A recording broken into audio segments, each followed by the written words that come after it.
Tonight we begin with a thought that feels unsettling the moment it settles into your mind, a thought that refuses to stay quiet once it arrives.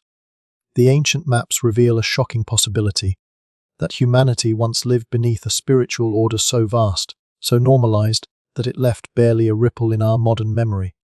Names stretch across yellowed parchment, borders curve where no borders should exist, and written softly, almost carelessly, you see the word Tartaria, hovering above mountains, rivers, and open skies like a half-remembered prayer. So before I tell you today's story, please take a moment to like the video and subscribe to the channel to receive notifications for future clips, and give me some encouragement. And as you settle in, I invite you to share your local location and the time you are listening, as if marking your own coordinates on an invisible map of listeners spread across the world. Now, let's begin our journey tonight. You are not rushing. You are drifting. You are leaning closer to the candlelight of history, where shadows stretch longer than facts, and silence often speaks louder than certainty. The maps before you do not shout.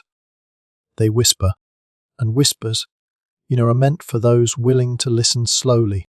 You notice how Tartaria is never framed like a typical empire. There are no neat borders, no proud capitals marked with oversized symbols. Instead, it seems to breathe. It sprawls. It occupies space the way belief does, fluid, adaptable, and strangely intimate. Could this vast territory really have shared a common spiritual language? Or is the map reflecting something else entirely, a shared understanding of the universe, perhaps, rather than shared laws? As your eyes trace the steppe, the mountains, the deserts, and the rivers, you feel a quiet realization forming. These are not random lands. These are places where the sky feels closer, where the horizon refuses to end, where the earth does not trap the soul but releases it. What kind of religion grows best in such spaces? One built of walls and ceilings, or one built of wind, stars, and memory? You imagine ancient travelers unfolding these maps by firelight. Their fingers would follow the same lines yours do now. Did they see Tartaria as a nation, or as a sacred zone, a spiritual climate where certain truths survived longer than elsewhere? Perhaps, to them, the name did not describe control but alignment, not ownership but belonging. The maps themselves seem conflicted. Some are precise, carefully inked by European hands unfamiliar with the land they describe. Others are vague, almost dreamlike, as if the cartographer hesitated to define what could not be fully understood. Mountains are exaggerated. Rivers wander. Empty spaces dominate. And in those empty spaces the name remains. Tartaria, always Tartaria. Why does this name persist even when cities fade? Why does it remain long after rulers vanish? You begin to sense that the word may not point to people alone, but to a way of seeing the world. A worldview where religion was not confined to temples and spirituality was not locked inside doctrine. A worldview where the land itself was scripture. You feel it when you look at the scale. Tartaria stretches across regions that later held countless religions: shamanism, Buddhism, Islam, Christianity, and beliefs with no surviving names. And yet, the maps suggest a continuity beneath them all, like different melodies carried by the same wind. Could it be that Tartaria was less a religion and more a spiritual ecosystem, allowing many beliefs to coexist without erasing one another? As you sit with that thought, the night grows quieter. The mind softens when questions are allowed to exist without answers. You are not here to argue. You are here to wander. You imagine standing in the middle of that mapped land, centuries ago. There is no bell calling you to prayer, no walls directing your gaze. Instead, the sky arches endlessly above you. The stars move with deliberate patience. Thunder rolls without warning.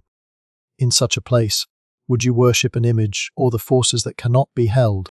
The ancient religions tied to these lands rarely left stone temples behind. Instead, they left practices, rhythms, and symbols that could travel.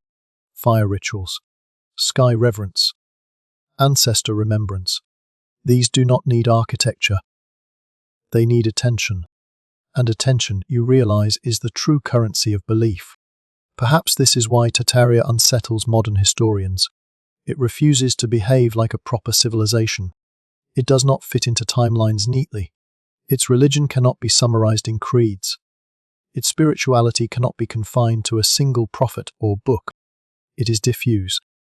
It is inconvenient. And yet it lingers. The maps become less like tools and more like invitations. They invite you to consider that ancient religion may not have evolved in straight lines, but in circles and spirals. That what we now call pagan, shamanic, or folk belief might once have been the main current, not the fringe.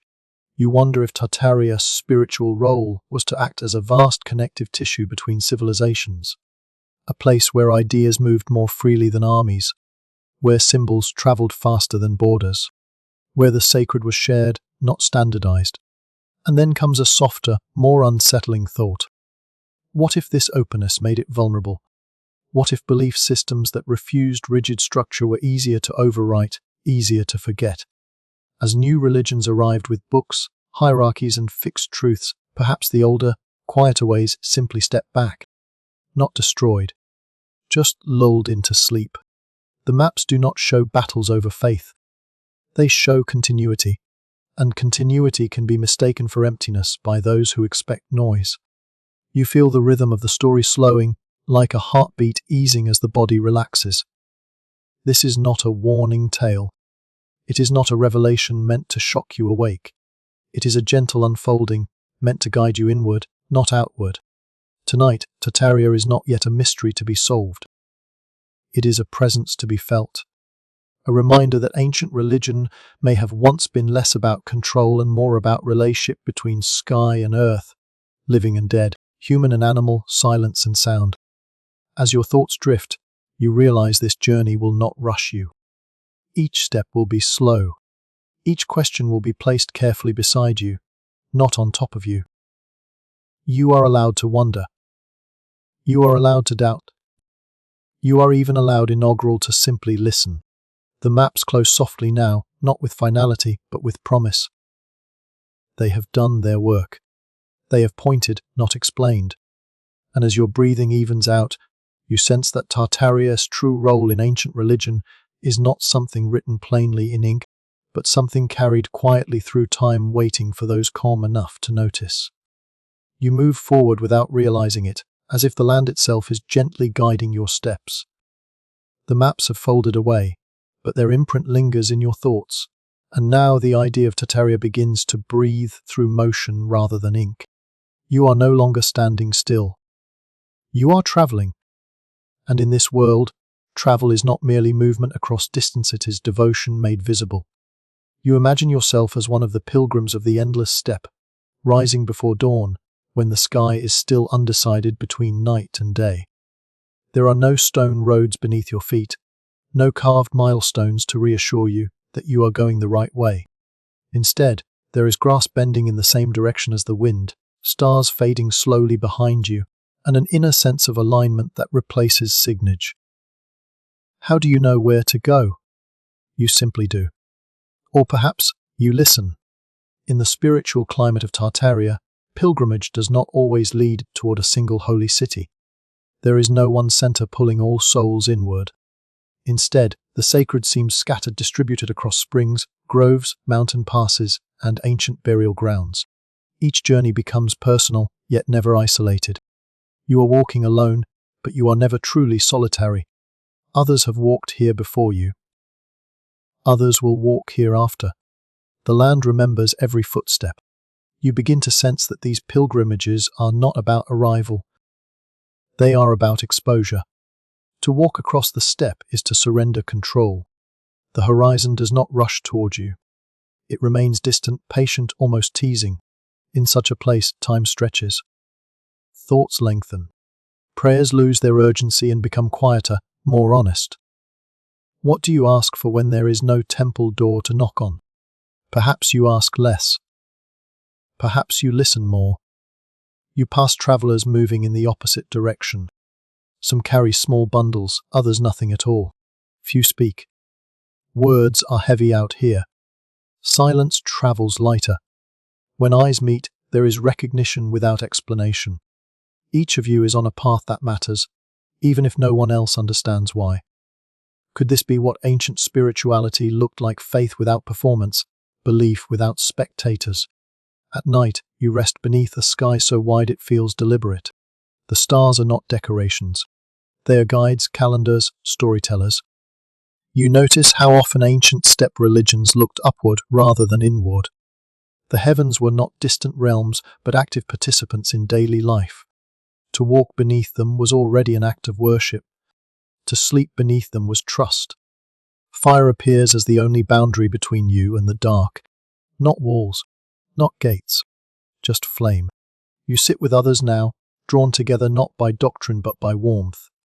Someone hums a low, repetitive melody. It has no words you recognize, yet it feels familiar, like something remembered from before language. Is this prayer? Or is it simply resonant sound aligning breath and heart with the night? In Tartarian spirituality, the journey itself often carried more meaning than any destination. Roads were not lines drawn to control movement. They were veins through which belief circulated. Along these routes, ideas mingled freely. A traveler might leave home honoring one set of spirits and return carrying stories of others. There was no panic in this exchange, no fear of contamination. Truth was not fragile here. It was expansive. You think of later religions that demanded exclusivity, that warned against foreign gods and unfamiliar rituals. How different this feels. Out here, belief is not threatened by difference. It is enriched by it. A pilgrimage might take you to a mountain revered by many names, each name a different angle of the same presence. You kneel not because you must, but because the ground feels heavy with meaning. As days turn into weeks, you notice changes within yourself. The mind grows quieter. The need for explanation fades. You stop asking, "Is this sacred?" and begin asking, "How could it not be?" Every river crossing becomes a threshold. Every storm becomes a lesson. Every wrong turn becomes part of the path. There is no failure in wandering, only delay, and delay often reveals things haste would miss. You realize that these pilgrims were not escaping their lives. They were deepening them. The steppe did not pull people away from society. It taught them how to return changed. A traveler who had walked far under open skies carried a different posture back home. Slower speech, wider patience. A sense that authority came not from titles, but from attunement. Stories spread along these routes. Not written, carried. A shaman in one region might learn of a ritual practiced hundreds of miles away and adapt it, not copy it. Belief here was not static. It breathed like the land itself. And Tartaria, vast and open, allowed that breathing room. You begin to suspect that the spiritual power of Tartaria lay precisely in this mobility. Fixed temples can be conquered. Mobile belief cannot. When the sacred lives in songs, gestures, and remembered paths, it survives disruption.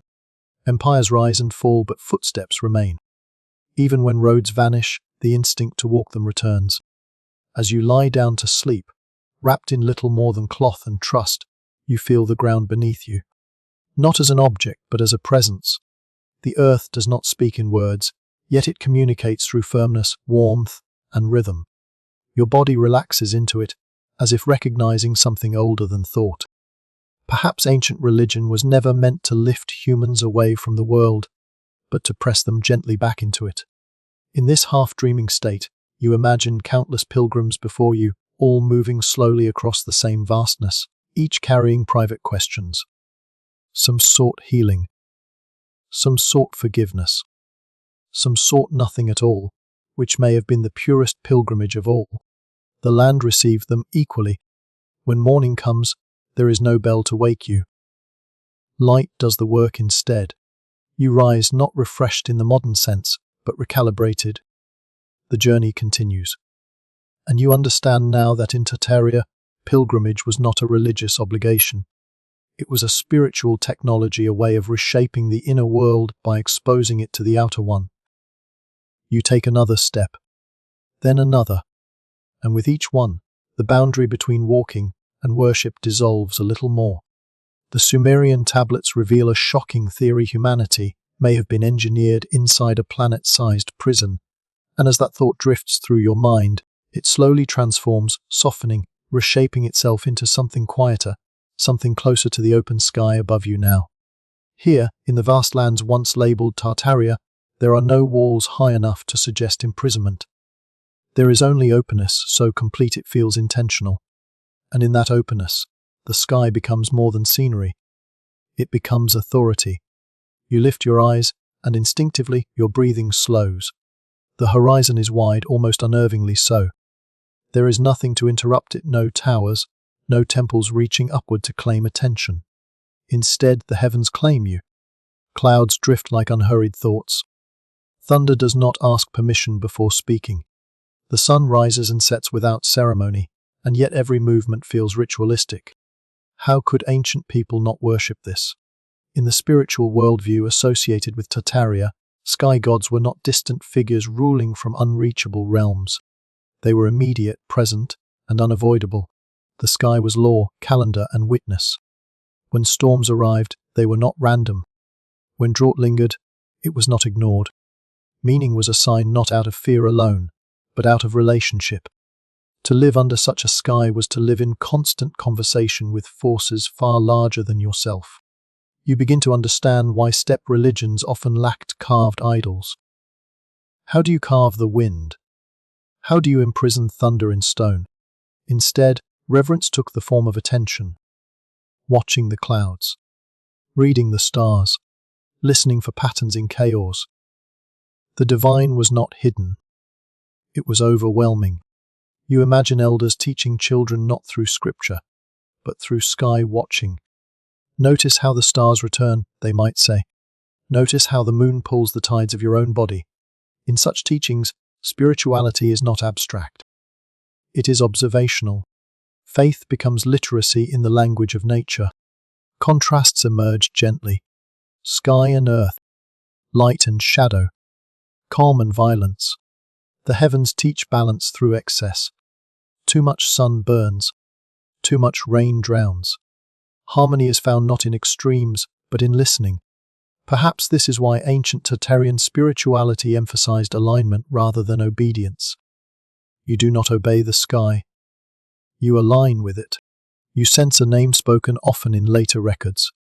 Tengri, not a god in the familiar sense, but a principle.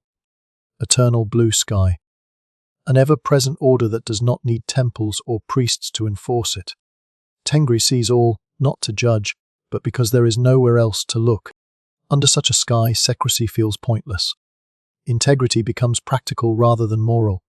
You feel how this belief would shape societies. Leadership justified not by bloodline alone, but by harmony with heaven.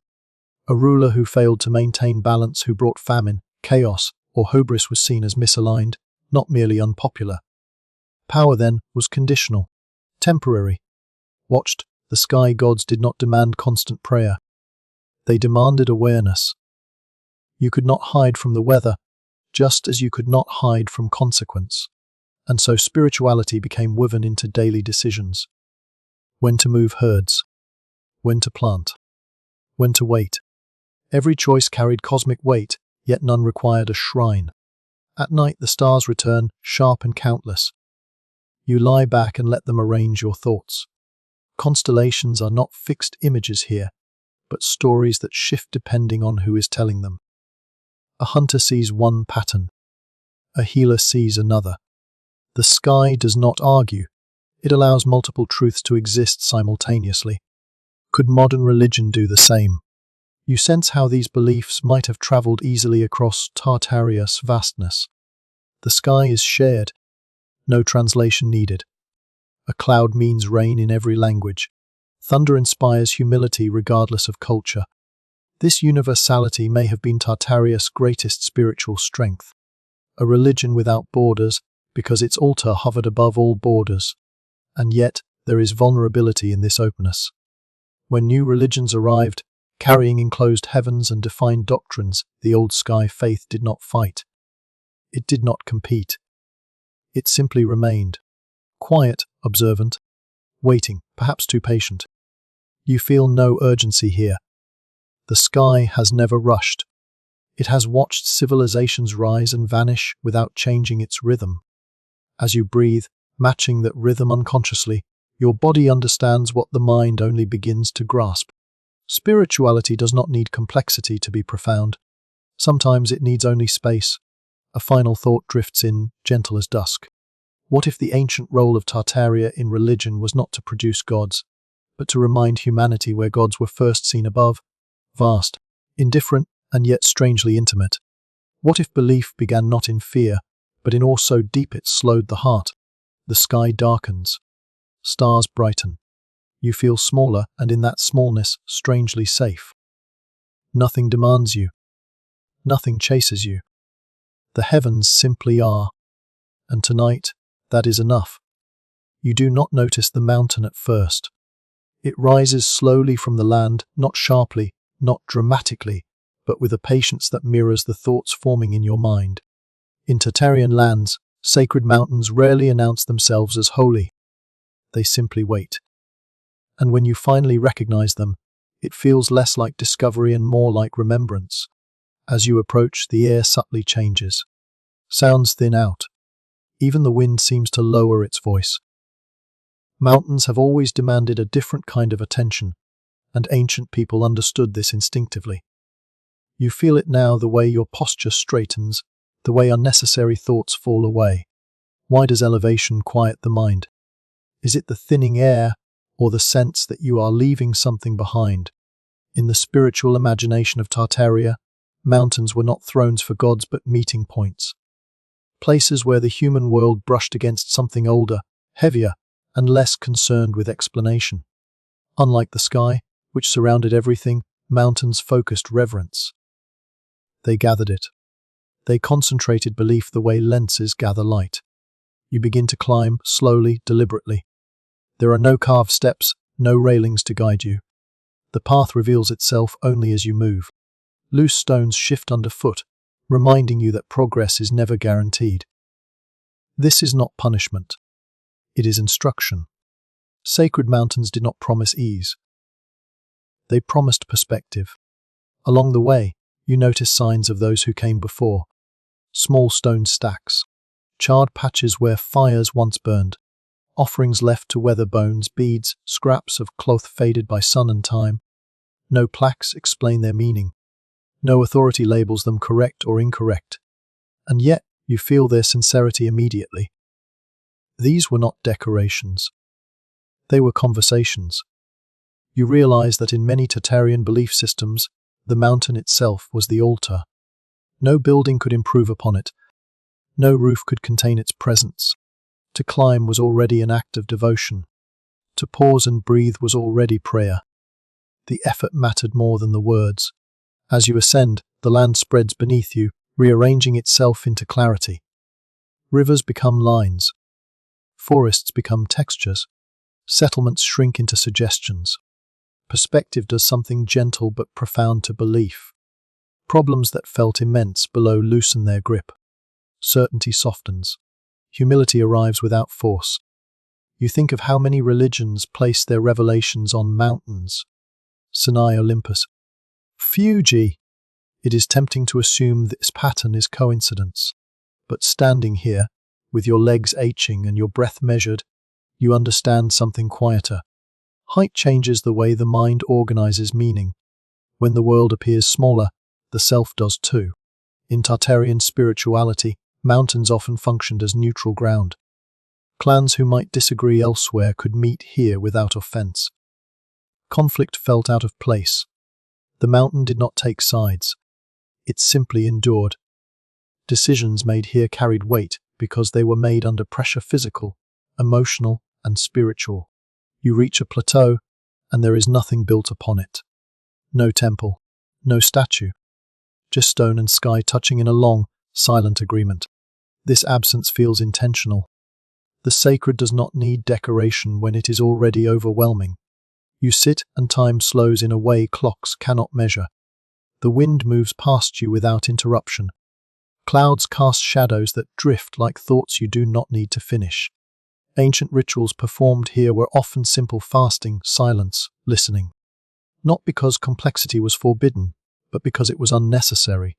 You sense that mountains in Tartarian religion were places of calibration. where leaders came to realign, where shamans came to receive not visions in the dramatic sense, but clarity. Sometimes the clearest message was the absence of one. There is also danger here. Weather can turn without warning, slopes can betray confidence, and this, too, was part of the teaching. Sacred did not mean safe. Reverence did not guarantee protection. The mountain did not care who you were, and in that indifference there was honesty. You imagine ancient pilgrims reaching this height with specific questions burning in their minds, some likely left with answers, others left with better questions, and many left with nothing they could articulate at all, only a sense that something had shifted quietly inside them. Burial sites near peaks tell another story. To place the dead high above the living suggests more than symbolism. It suggests trust. Trust that elevation brought the departed closer to whatever forces governed existence. Or perhaps trust that distance itself mattered, that separation was not loss, but transition. As you descend, carefully, you realize that the mountain has done its work without instruction. It did not convert you. It did not command you. It simply altered your internal scale. Things that mattered too much now matter less. Things you ignored now feel heavier. You understand why these silent altars survived conquest and conversion. Armies do not fight mountains. Doctrines struggle to overwrite them. Even when new religions arrived with temples and texts, the mountains remained, quietly absorbing new meanings without losing their old ones. Perhaps this is Tartaria's deepest spiritual contribution, the idea that the sacred does not need constant reinforcement, that some truths are held not in repetition but in endurance. Mountains do not persuade, they persist. As night approaches, shadows stretch long and slow. You feel no urgency to leave. The descent will wait. The mountain is patient. And as you rest, wrapped in cooling air, you sense that this place has been watching humans for far longer than humans have watched it. You are not special here, and that realization is comforting. You descend from the mountain slowly, as if the ground itself is asking you not to hurry, and somewhere below, long before you see it, you begin to hear the river. At first it is only a suggestion, a low, continuous murmur that blends with the wind. Then it sharpens, gains shape, becomes unmistakable. Water moving with purpose. Water remembering where it has been. In the spiritual imagination of Tartaria, rivers were never just geography. They were memory made visible. They carried stories the way they carried silt, quietly, persistently, without ever asking to be noticed. You follow the sound, feeling drawn not by curiosity alone, but by a sense of return, as if you have walked away from this river before in another life. When you reach the bank, you stop. Everyone stops at rivers. Something about flowing water commands pause. The surface reflects the sky imperfectly, breaking clouds into fragments, turning certainty into motion. Ancient people noticed this.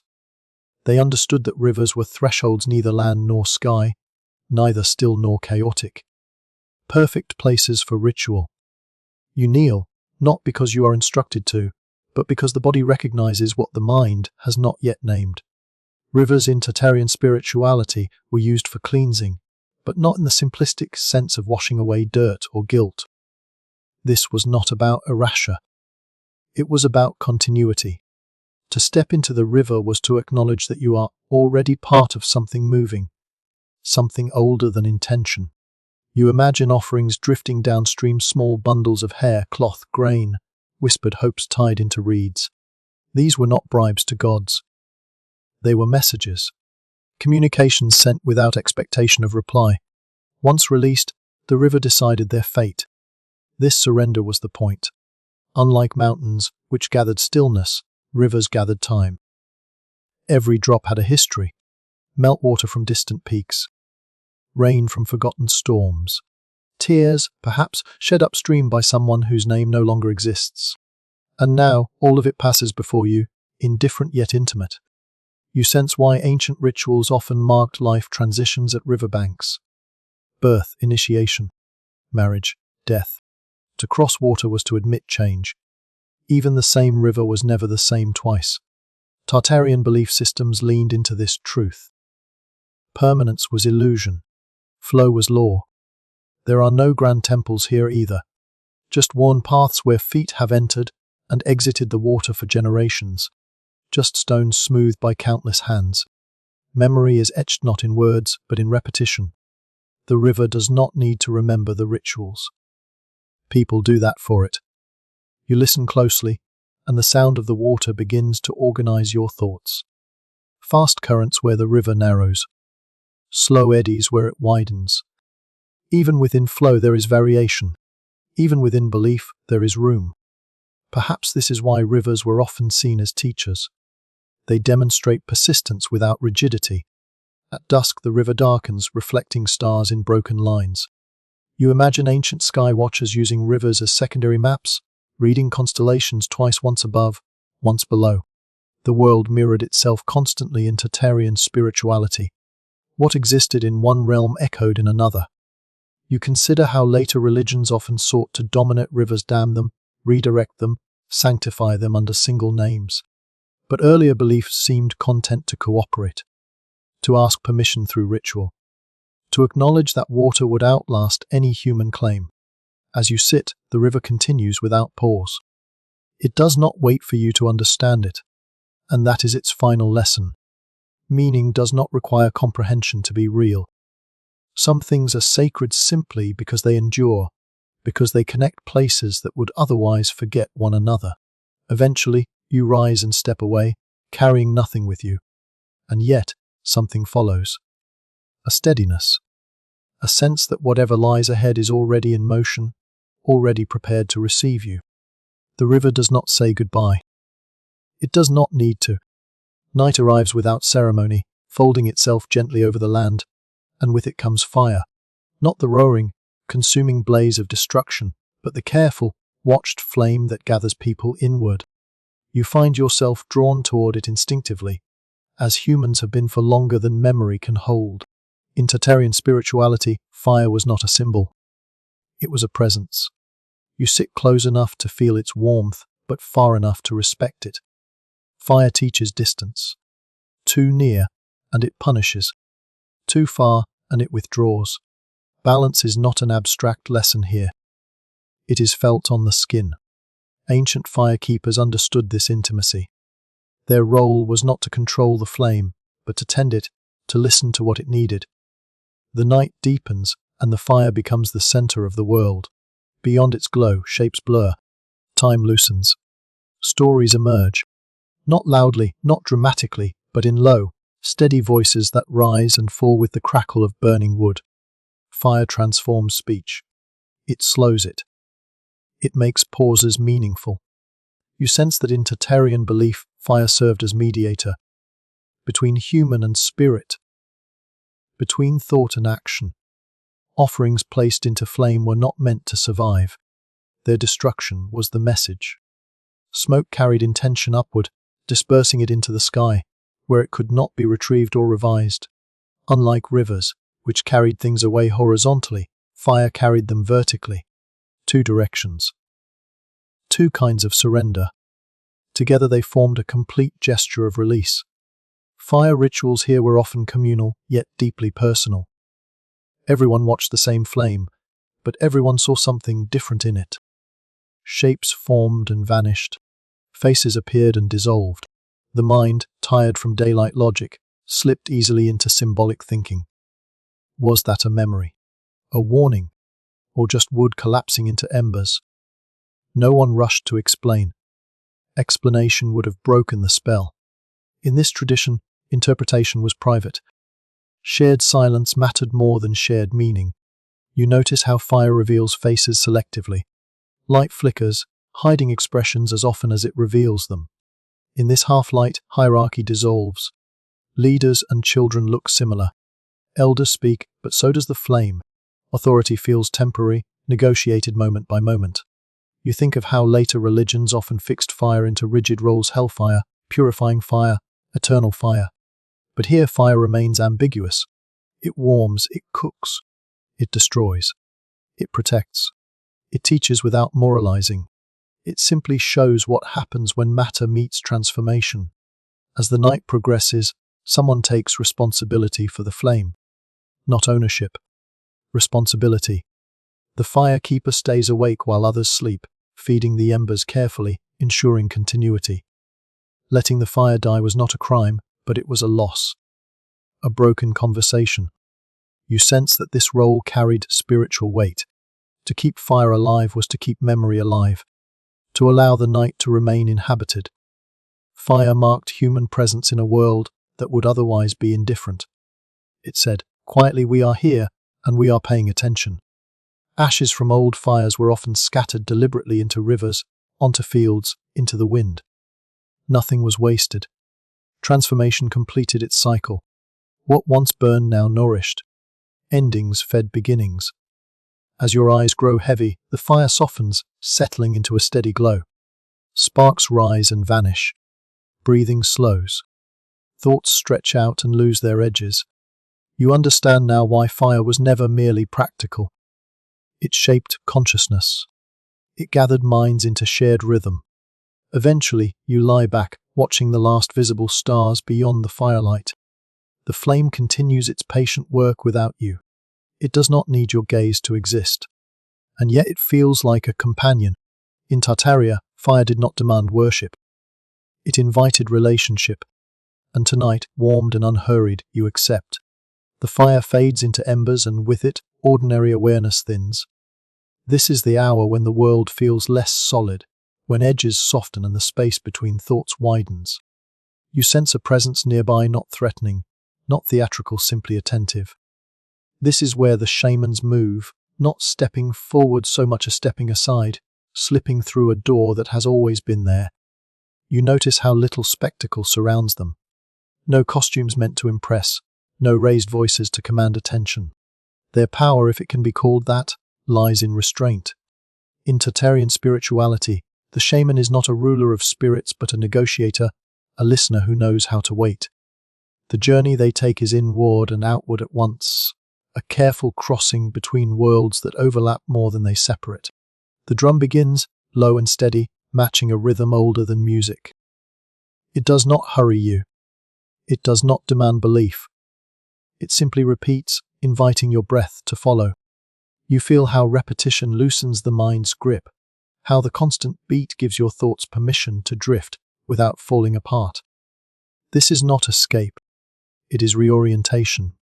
You sense the shaman's posture change. Not dramatically, just enough. The body remains here, but attention has shifted. Eyes half close, not to shut the world out, but to see it differently. In Tartarian belief, trance is not possession. It is alignment.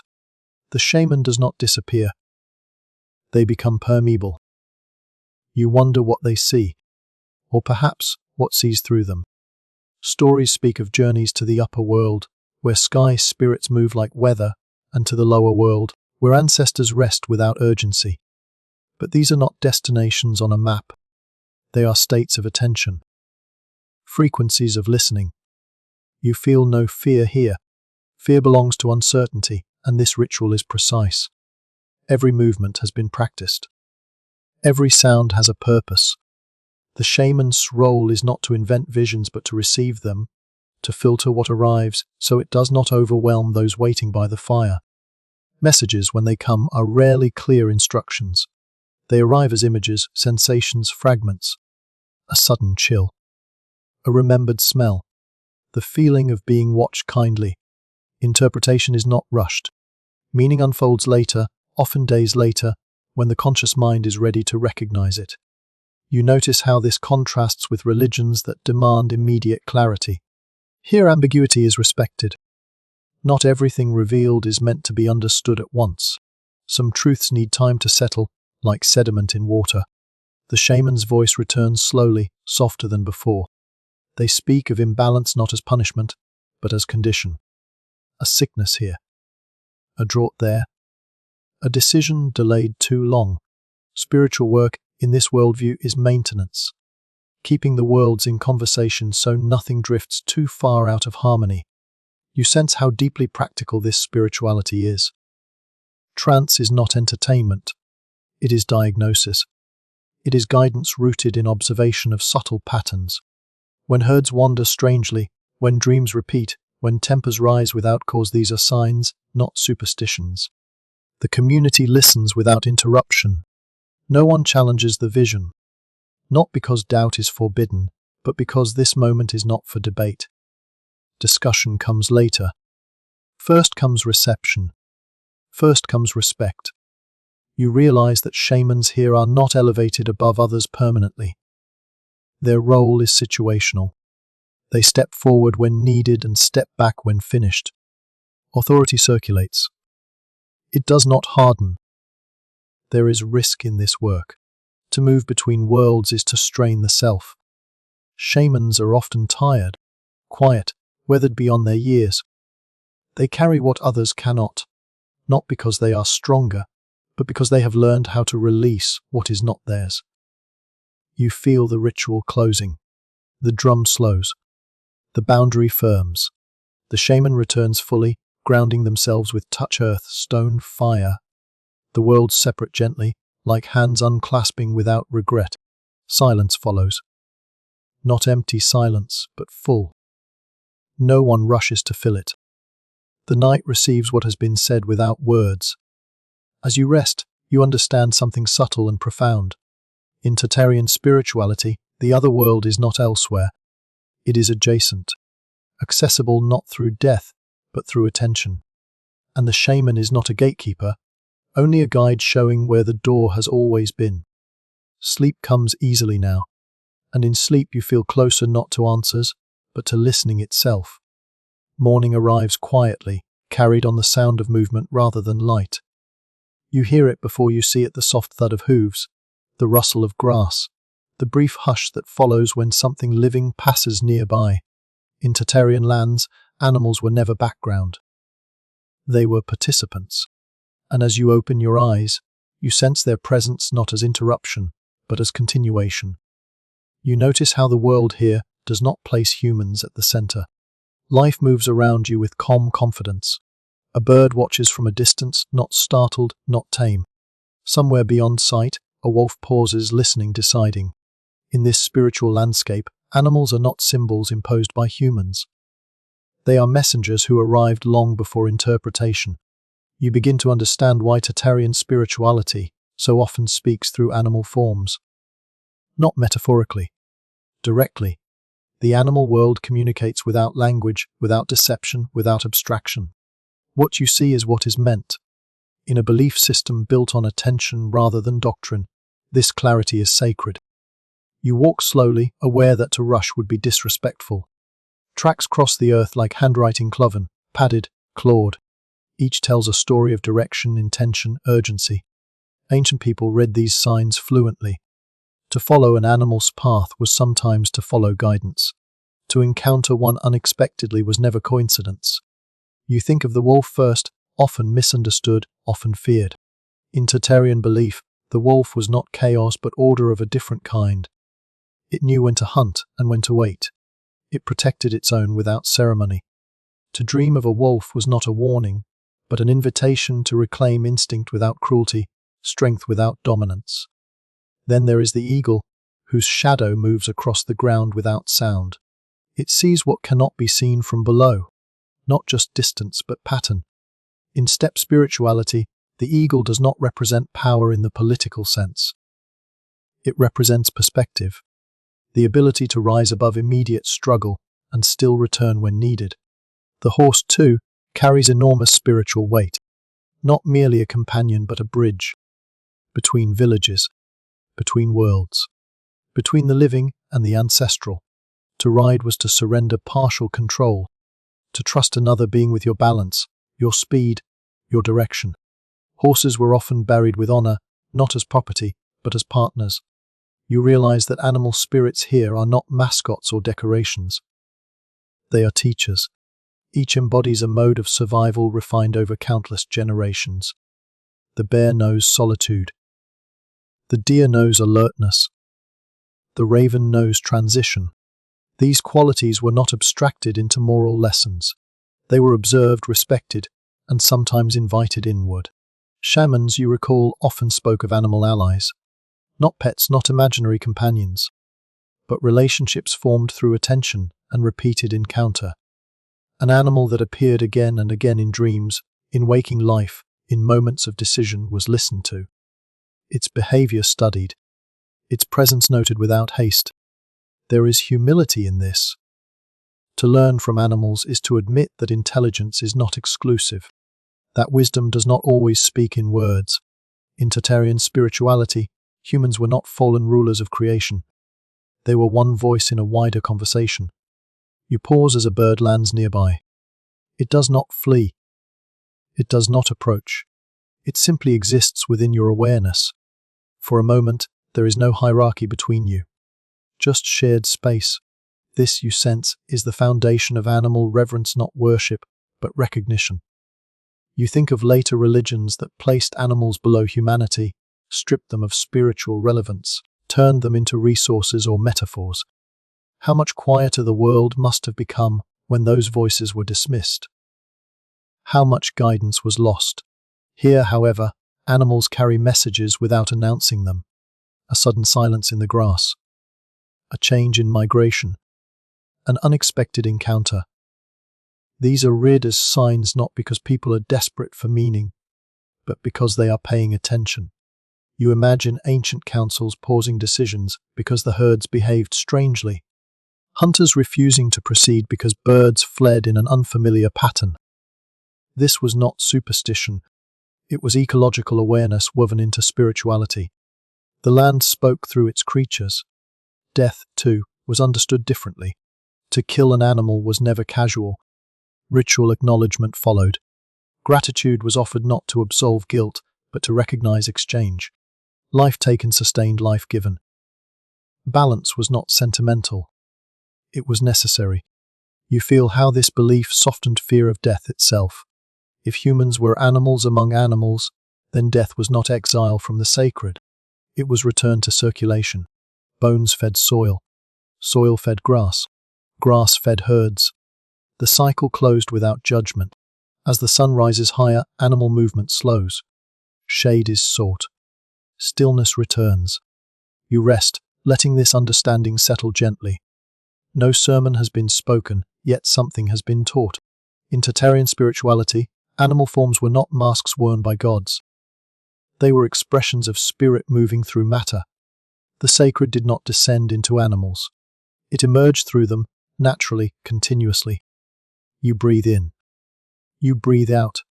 Somewhere nearby, another living being does the same.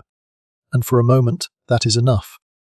You arrive at the mound almost without realizing it. The land rises gently, deliberately, as if shaped by patience rather than force.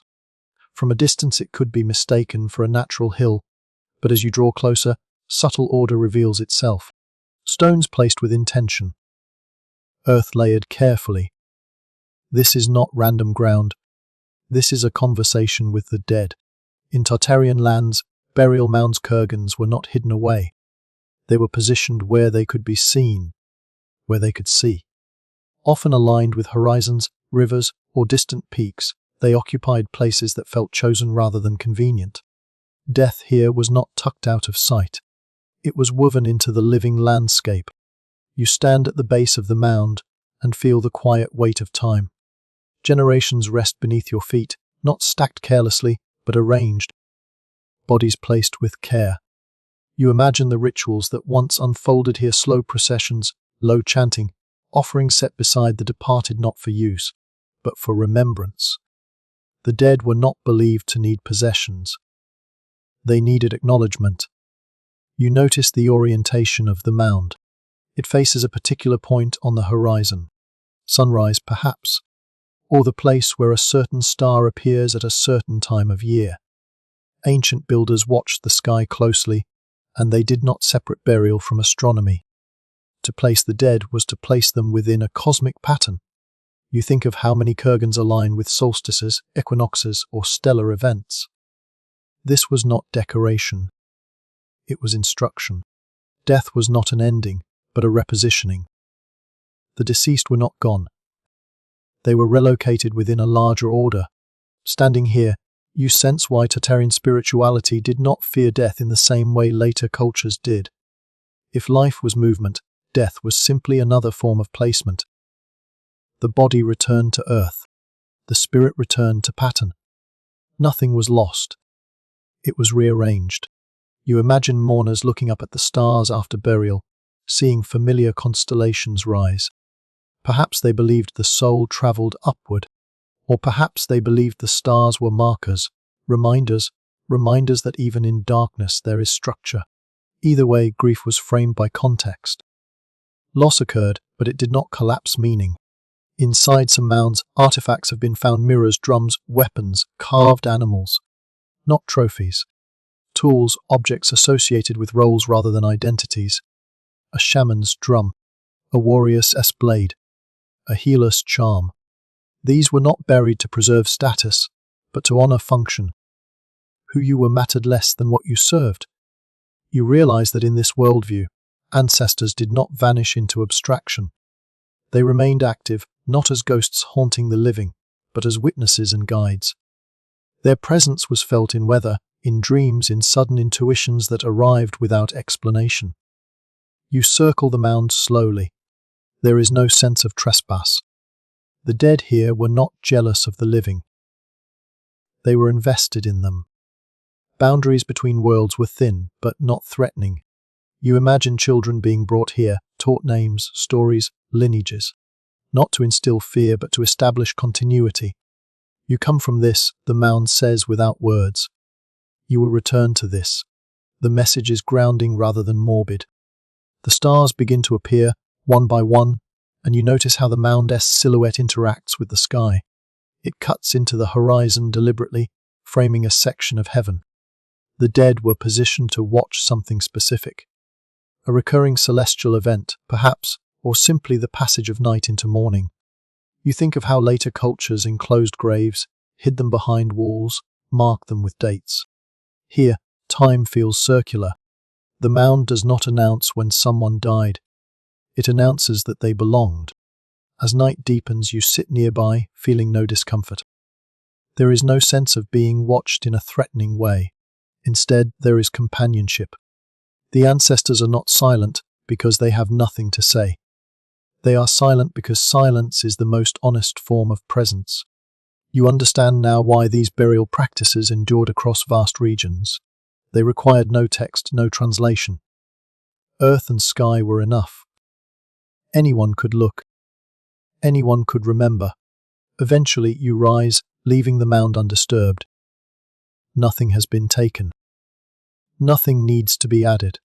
The conversation continues without you. And as you walk away, you feel something settle gently behind you, not fear, not sadness, but orientation. A sense of place within a pattern that existed long before your first step and will continue long after your last. From the quiet presence of the burial mound, your thoughts rise naturally upward, as if following an invisible spine that connects earth to sky. You feel it before you can name it, a vertical awareness, a sense that the world is layered rather than flat. In Tartarian spirituality, this understanding took the shape of the world tree, though it was rarely imagined as a single species or a single image.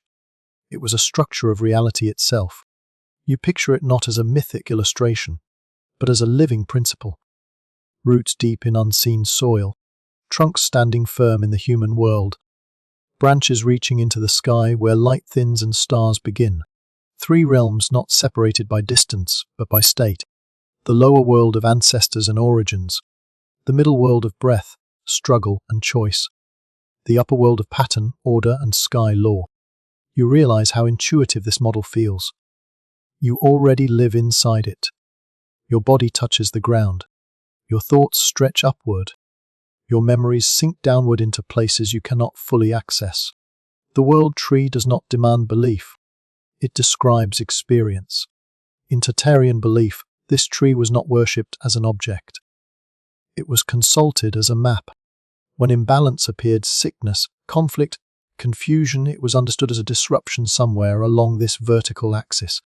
Healing, then, was not about removal, but about realignment, restoring flow between realms.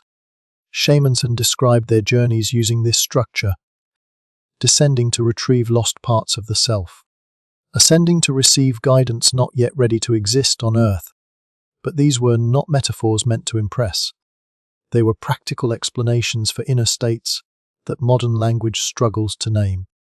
You notice how many cultures across the vast Tartarian region shared similar imagery: trees, poles, ladders, mountains acting as connectors rather than endpoints. This was not coincidence. When people live under open skies and walk long distances, vertical awareness sharpens. You begin to feel how horizontal travel teaches connection, while vertical understanding teaches meaning. The middle world, the human one, was not privileged. It was balanced. Humans were caretakers of connection, not masters of realms. Their responsibility was to keep the channels open through ritual, through remembrance, through attention. You imagined ceremonies where trees were honored not because they were gods, but because they modeled reality. Their cycles taught patience. Their stillness taught endurance. Their vulnerability to fire and storm taught humility. To harm a tree carelessly was to misunderstand the structure holding everything together. The lower world was not hell. It was foundation, a place of memory, instinct, and deep time. Ancestors resided there not as shadows, but as roots supporting life above without demanding recognition. Forgetting them weakened the tree. Remembering them strengthened it. The upper world was not paradise. It was responsibility, a realm of law without mercy, of pattern without comfort. To ascend without preparation was dangerous. Insight gained too quickly could fracture the self. This is why ascent was guided, measured, and rare. You sense how this worldview discouraged extremes. To live only upward was to become ungrounded. To live only downward was to stagnate. Balance was not moral virtue.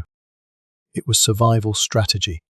As night settles again, you sit beneath an actual tree, its silhouette dark against the stars. You place a hand on its bark and feel the quiet firmness beneath your fingers. Sap moves. Roots hold. Leaves listen. Nothing here is symbolic. Everything is literal. You breathe, and in that simple act, you move between worlds, air entering, air leaving, body holding the space between. The world tree does not need belief to function. It simply does. And as your thoughts slow, you understand why this model endured across centuries and cultures. It offered meaning without confinement, structure without domination, a way to exist within mystery without being overwhelmed by it. You rest there, connected upward and downward, held in the middle without pressure to resolve anything at all. You remain beneath the tree as the thought of law begins to surface, not law written or spoken, but law felt, a pressure without weight, a guidance without voice. In Tartarian spirituality, this was known as Tengri's breath, the unseen order that moved through sky, land, and human action alike. It did not argue. It did not persuade. It simply was. You sense it most clearly when things fall out of balance, when arrogance rises too high, when greed interrupts rhythm, when leaders forget the land beneath their feet and stare only at the sky above them. Tengri was not a god who punished through emotion. Tengri corrected through consequence. Cause flowed into effect without drama. This cosmic law did not need enforcement. No priest announced it. No scripture defended it. You learned it the same way you learned weather, by paying attention. A harsh winter followed careless planning. A broken alliance led to isolation. Prosperity arrived when restraint was honored. Nothing felt personal. Everything felt precise. You imagine how calming this belief must have been. To know that the universe was not chaotic, yet not sentimental. That it did not hate you, but also did not protect you from yourself. Responsibility rested gently but firmly on human choice. Leadership under Tengri was provisional. A ruler aligned with the sky held authority. A ruler who lost that alignment lost legitimacy, often without revolt. Failure showed itself through drought, unrest, misfortune. Power dissolved not through accusation, but through visible imbalance. You realize how different this is from systems built on confession or forgiveness. There is no absolution here, only correction. You do not ask Tengri for mercy. You adjust your behavior. As the night deepens, the stars hold their positions. No judgment, no commentary. Only order, vast and indifferent, yet strangely reassuring. You feel smaller again, but not lost. In this worldview, humility is not a virtue. It is accuracy. And with that thought, your breathing slows even further, as if your body understands what words have only outlined. Morning light stretches across the land again, and with it comes movement, caravans, footsteps, the soft creak of loaded animals beginning another day's passage. You find yourself near a road that does not feel like a boundary but a seam, stitching worlds together. This is the Silk Road, though here it feels less like a line on a map and more like a slow, breathing corridor of exchange. And along it, tucked between distance and intention, stand the shrines. They are modest, easy to miss. A stack of stones with a strip of cloth fluttering in the wind, a small shelter open on all sides, a tree whose roots are wrapped with offerings left by hands from many directions. These are not places of conversion. They are places of pause. You notice how travelers approach them without anxiety. No one asks which god rules here. No one argues over correct names. Incense burns beside bones. Prayer beads rest near animal carvings. A whispered mantra dissolves into a wordless bow. The air does not judge the mixture. It receives it. In Tartarian spiritual space, these roadside sanctuaries acted as translators not of language, but of meaning. A Buddhist traveler recognized compassion here.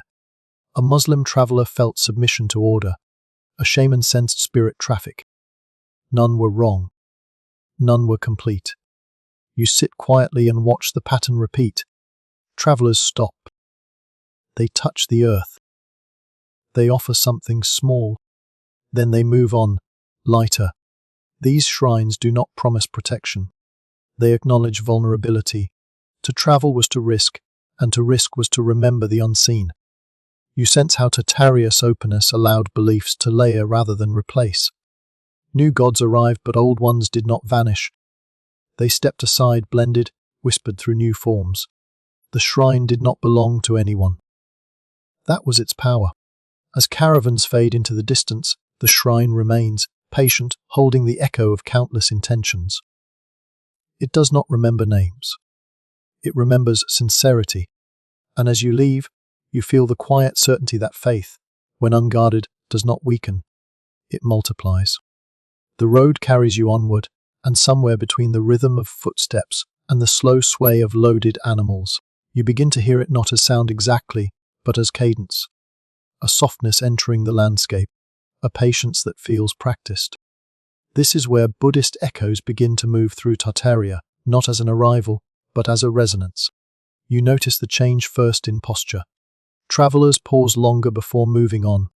Hands come together briefly, not in urgency, but in acknowledgement.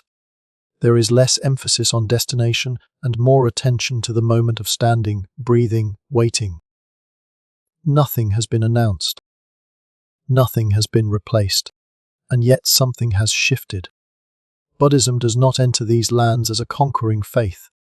It drifts in along trade routes, carried by monks with little more than bowls and memory. It arrives without demanding allegiance, and perhaps that is why it is allowed to stay. In a spiritual climate already attuned to impermanence, to cycles, to balance, its ideas feel familiar rather than foreign. You sit near a resting place where a traveler traces a simple wheel into the dust with a stick. No words accompany the gesture. The circle forms, then fades as the wind passes over it. This feels intentional.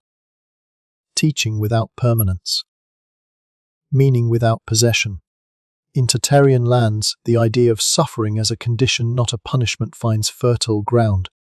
Life here is already understood as movement through difficulty and ease.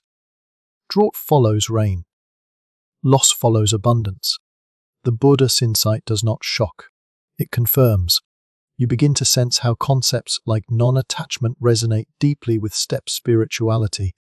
Nomadic life already teaches this lesson harshly and honestly. What you cannot carry, you release. What cannot move, you leave behind. Buddhism offers language for something already lived. There are no grand monasteries at first. Just small communities forming quietly at the edges of movement. A monk offering food back to those who offer it. A teacher answering questions without insisting they be asked. Meditation practiced not in isolation, but in proximity to roads, to people, to uncertainty. You watch as a traveler listens to a teaching, nods, and then continues on their way without converting, without changing names or loyalties. And this is enough. Buddhism here is not about identity. It is about technique, how to sit, how to breathe, how to observe the mind without being ruled by it. You realize that this adaptability allows Buddhist ideas to pass through Tartaria without friction. They do not compete with sky gods or animal spirits. They coexist. The sky still governs weather. Animals still teach instinct. Ancestors still anchor memory. Buddhism simply offers a way to navigate the inner response to all of it. In some places, you notice shrines where prayer flags flutter alongside local symbols. The flags carry mantras meant to dissolve into the wind, not accumulate power. This feels aligned with Tartarian values. Nothing hoarded. Everything shared. Even prayers are released. You think of the wheel again, the turning of existence, the repetition of suffering, the possibility of stepping aside. In a land where seasons dominate life, where cycles are unavoidable, this imagery feels intuitive. Enlightenment is not imagined as escape, but as understanding movement without being crushed by it. The monks here do not argue theology. They demonstrate stillness. And stillness, in a world defined by motion, becomes a radical offering. You notice how Buddhist practices influence existing rituals subtly. Trance becomes quieter. Fire ceremonies incorporate longer silences. Shamans speak less about visions and more about clarity. Nothing is erased. Everything is refined. You also sense limits. Buddhism does not fully replace older beliefs because it does not address all needs. It does not speak to weather. It does not negotiate with spirits. It does not organize clans. And so it remains one voice among many, respected, but not dominant. As night falls, you see a small group sitting in meditation near a caravan stop. Their eyes are closed, but their attention is wide. They are not withdrawing from the world. They are meeting it differently. A horse snorts nearby. A fire crackles. Nothing interrupts them, because nothing is excluded. You feel the effect even if you do not join them. The pace of your own thoughts slows. Questions soften. Answers feel less urgent. This, you realize, is the real transmission. Not belief, but atmosphere. Buddhism in Tartaria does not ask, what should you believe? It asks, what do you notice? And in a culture already trained in noticing the sky, the land, the animals, this question lands gently. You imagine how these teachings travel onward, changing shape again as they go. Toward China. Toward the mountains. Toward places where they will eventually harden into institutions. But here, for now, they remain light. Mobile, unclaimed. As you move on, the echoes linger. Not as doctrine, but as a quieter inner voice reminding you to sit with experience rather than resist it. To let thoughts rise and pass like clouds. To let meaning arrive without force. The road continues. Beliefs continue. And somewhere between movement and stillness, you feel the subtle harmony that allowed Tartaria to absorb so much without losing itself. The landscape shifts again, almost imperceptibly, as if belief itself is changing its posture. You begin to notice stone markers near paths, small enclosures built not for shelter, but for remembrance. Names are spoken softly here, not as doctrine, but as affection. This is where Islam enters the step not as a sudden conversion, but as a quiet settling, guided by mystics rather than rulers. You sense the difference immediately. The rhythm of devotion deepens. There are moments of stillness timed to the sun's arc, moments when the body aligns itself deliberately with the sky. Yet even here, beneath this growing structure, the older currents remain. Islam in Tartaria does not arrive as an eraser. It arrives as a layer. You approach a tomb set slightly apart from any settlement. No grand dome. No towering minaret. Just a low structure, worn smooth by hands that have come to touch its stones for centuries. This is the resting place of a saint, though not one proclaimed by authority. This sainthood was recognized by presence, by the way people felt calmer upon arrival, clearer upon leaving. These steppe mystics, often Sufis, spoke a language the land already understood. They did not emphasize law first. They emphasized love, breath, repetition of sacred names until the mind loosened its grip and the heart softened into attention. This felt familiar, like the drum, like the fire, like the sky itself. You sit nearby and listen as someone recites quietly, not to be heard, but to hear themselves dissolve into rhythm. The words are Arabic, but the devotion beneath them feels universal. The saint buried here is not believed to grant wishes. They are believed to listen, and listening, you realize, is the most enduring form of guidance. Islam's emphasis on unity, on the oneness of all things, finds resonance here. Tengri's sky law does not object. The world tree does not collapse. Animal spirits do not flee. Instead, meanings align, overlap, reinterpret one another. God becomes less a figure and more a vast coherence. You notice how prayer here adapts to motion. A traveler may pause briefly, orient themselves, bow, and continue. There is discipline, but not rigidity. Devotion fits into movement rather than halting it. Faith remains portable. Saints' stories circulate without being written down. Tales of healings, of calm words spoken at the right moment, of dreams that redirected lives quietly. These saints do not command obedience. They inspire imitation not of belief, but of gentleness. You think of how formal Islam elsewhere built institutions, courts, hierarchies. Here mysticism cushions structure. Law exists, but love leads. The steppe resists harsh edges. Anything too rigid cracks under wind and distance. As evening approaches, lamps are lit near the tomb. People sit, some praying, some simply resting. No one is asked why they came. Presence is enough. You feel the deep compatibility between Sufi practice and Tartarian spirituality. Both value experience over argument. Both trust repetition over explanation. You realize that this blending is not confusion. It is confidence. A culture secure enough to receive without fear does not dissolve. It deepens. As you leave the shrine, the saint remains, silent and unclaimed. And you carry with you the sense that devotion does not need to shout to be powerful. Sometimes it only needs to breathe. The road grows quieter now, less traveled, and yet signs of devotion still appear where you least expect them. A wooden cross weathered by wind. A simple carving at the edge of a stream. A faint symbol etched into stone and almost erased by time. Christianity has reached the borderlands of Tartaria, but it has not arrived with certainty. It arrives cautiously, learning as much as it teaches. You sense immediately that this Christianity is different from the kind anchored in cities and cathedrals.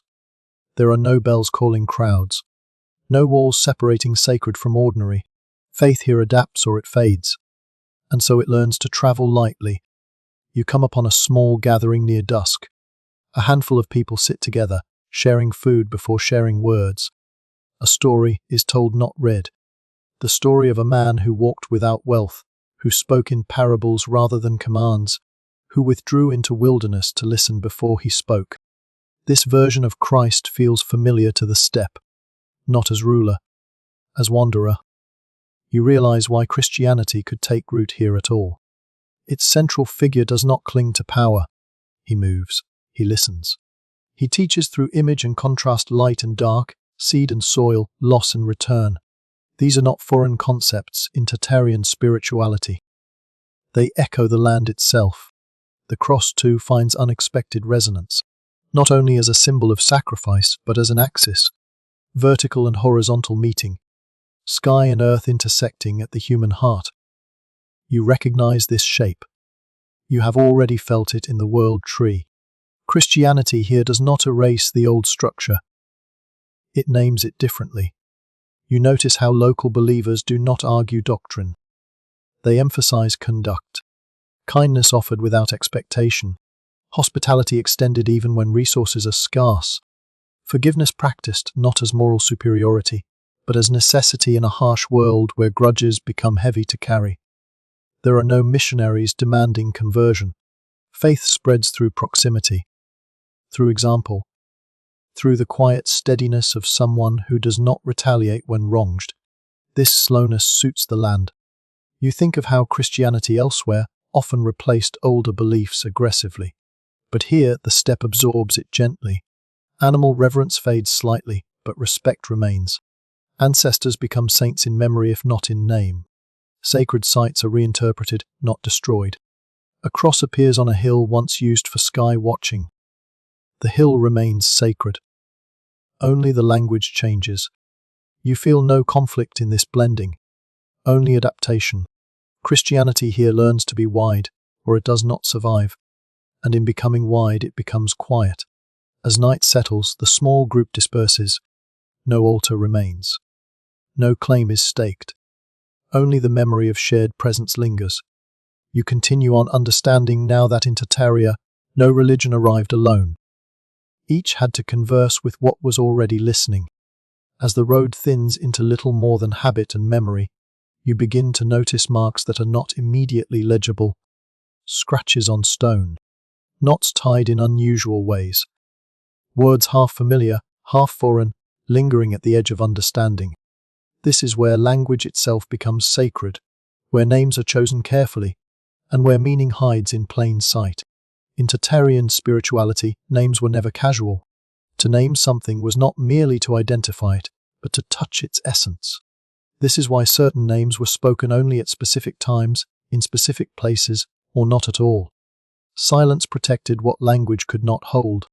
You imagine elders teaching children not just words, but when not to use them. The true name of a spirit. The private name of a child. The inner name one carried through dreams. These were not secrets meant to exclude. They were safeguards, preserving depth in a world that could easily flatten meaning. Scripts, too, carried layered intention. Some were written to be read aloud, others to be traced silently. Others still were meant to be seen but never deciphered, their power residing in form rather than content. You sense how this frustrates modern historians. A symbol that refuses translation feels incomplete. But here, incompleteness was intentional. You pause at a carved stone where symbols overlap, lines crossing circles, animals merging into geometric shapes. Is it writing? Is it art? Is it instruction? Perhaps it is all three, or none.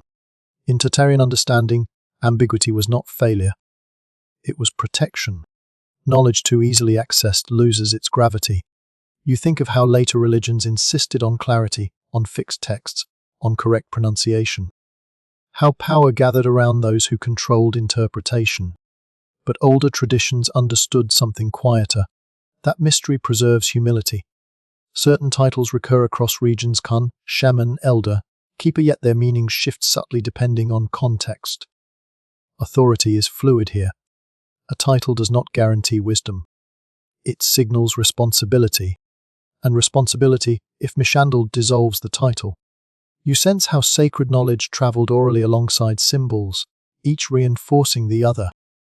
A story told one way in winter might be told differently in summer.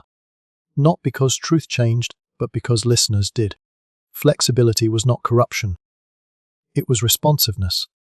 You realize now why so much of Tartaria's spiritual language feels hidden or lost. It was never meant to be permanent. It lived in breath, gesture, timing. When the world changed, when borders hardened, when printing fixed words in place, this kind of language faded naturally, like a song that only works in certain acoustics. As you move on, the symbols remain behind, uninterested in being decoded. They have already done their work. They have slowed you. They have reminded you that not everything sacred asks to be understood. And with that reminder, your mind grows quieter still.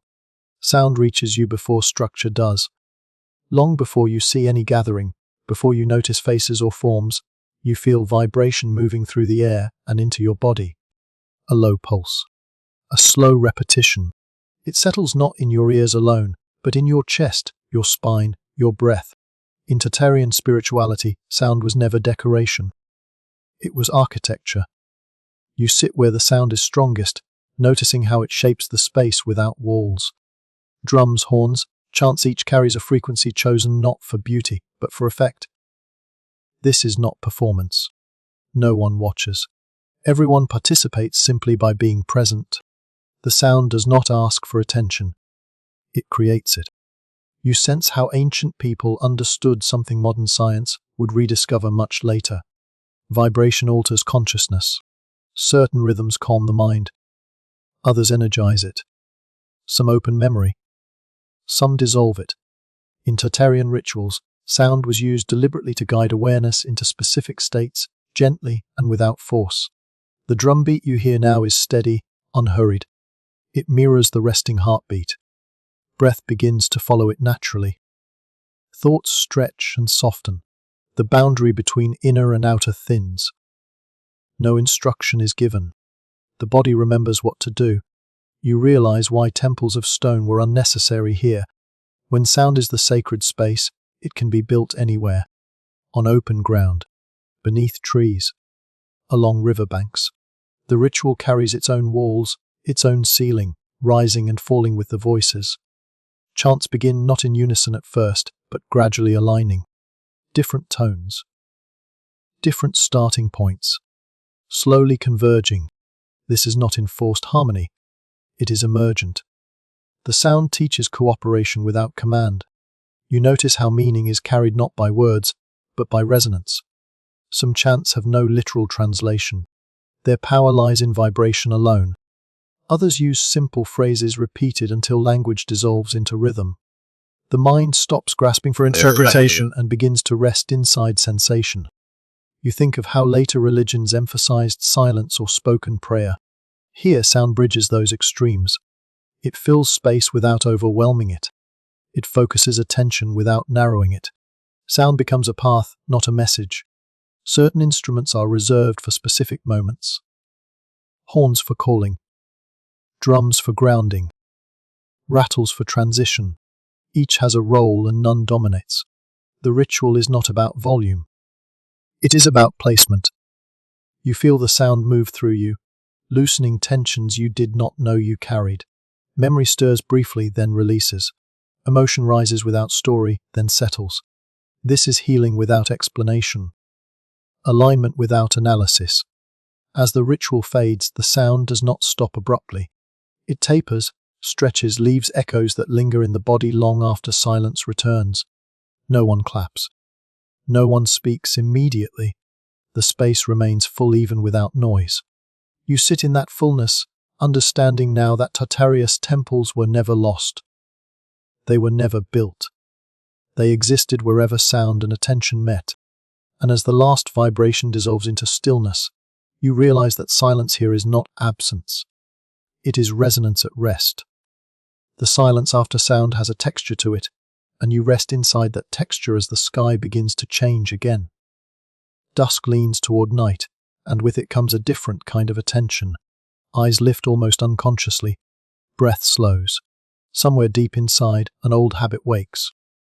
This is the hour of signs. In Tartarian spirituality, the sky was never empty.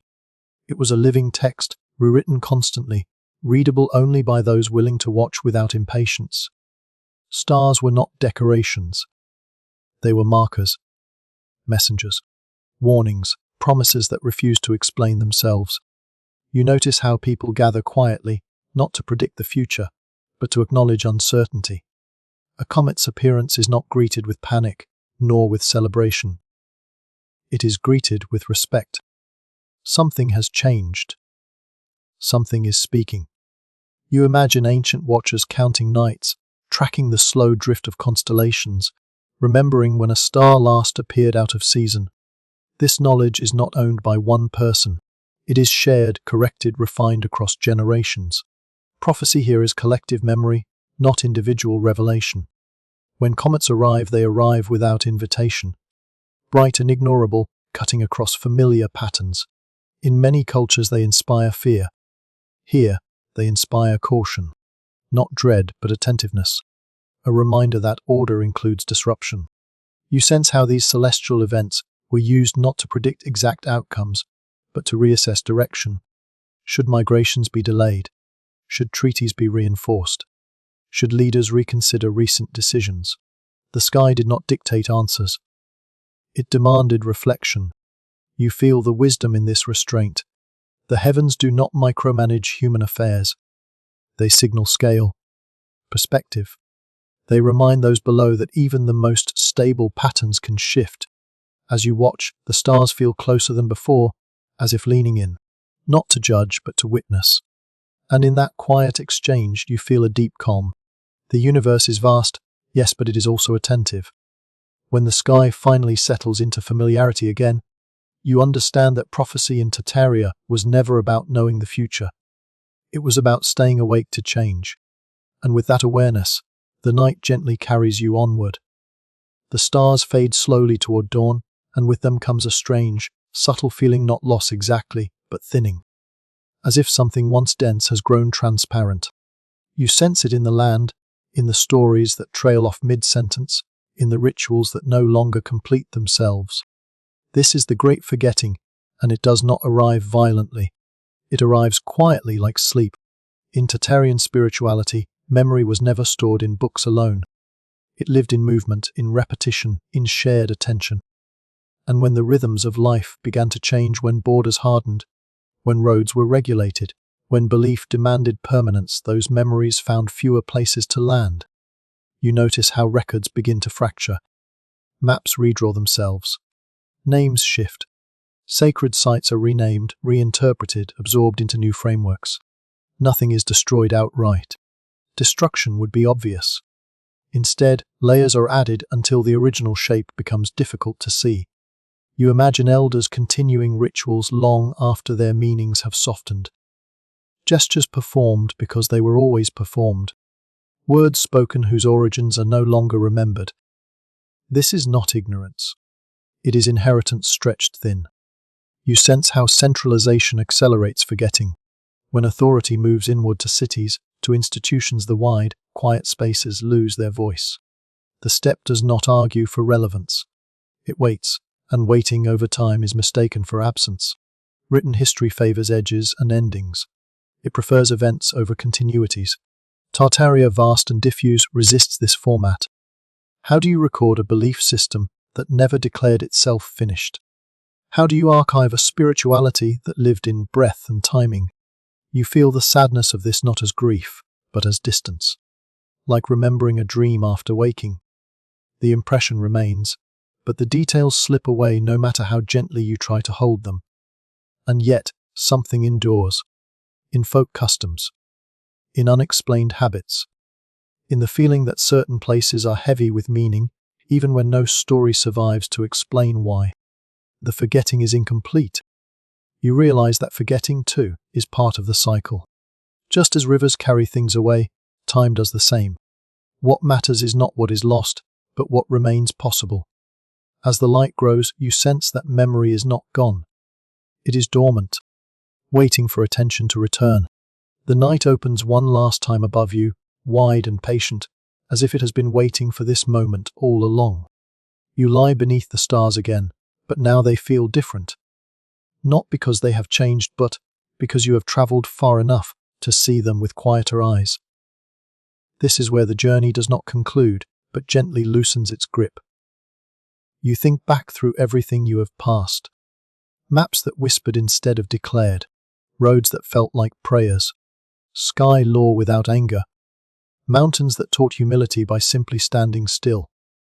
Rivers that remembered what humans forgot. Fire that gathered without demanding. Shamans who listened more than they spoke. Animals who talked without words. Ancestors arranged beneath the earth like constellations below your feet. A world tree holding all of it together without effort.